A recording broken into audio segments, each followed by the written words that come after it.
breakfast food.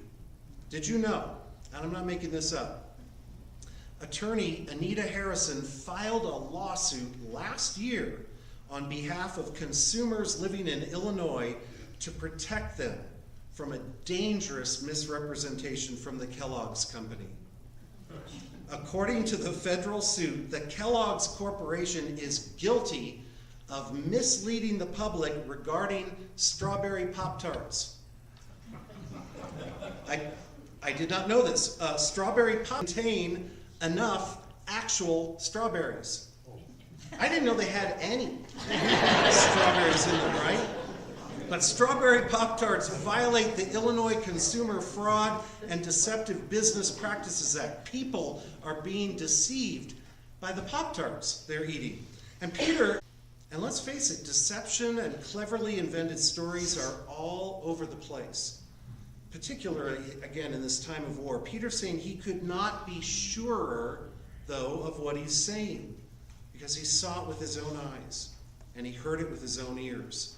And though he insists on that, as did all the disciples, there's still people who believe that Peter and all the disciples were lying to cover up what really happened to Jesus, that he didn't rise from the dead, like it's some big church conspiracy, and that Peter and the disciples are trying to advance a false narrative and get more people to do what they say, or maybe they're just trying to save face, and they keep passing along a lie for the rest of their lives.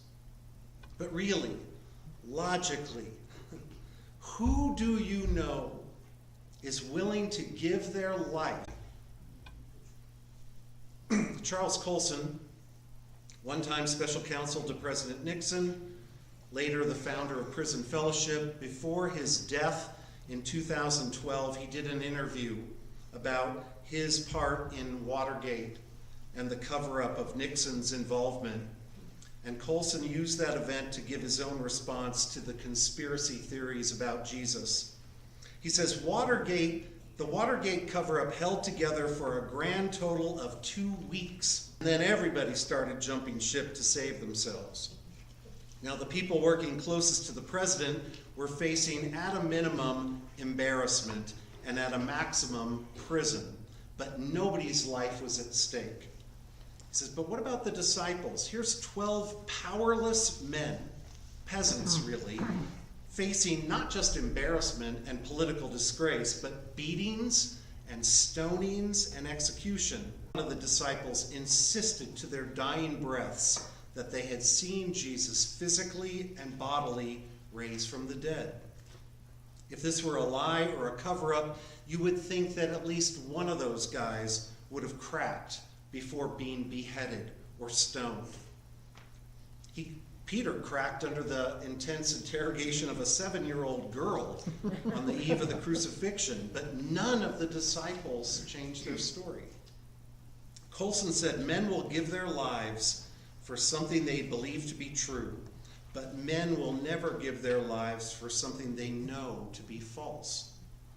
The Watergate cover-up reveals the true nature of humanity. Even political zealots at the pinnacle of power will, in the crunch, save their own necks, even at the expense of the ones they profess to serve so loyally.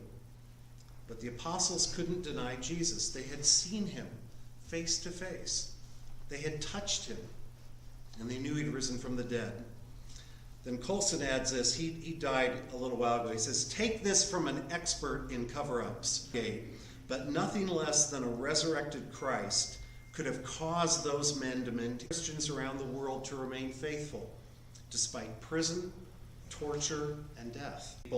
And he's writing a letter, and my guess is that Peter was hoping that his written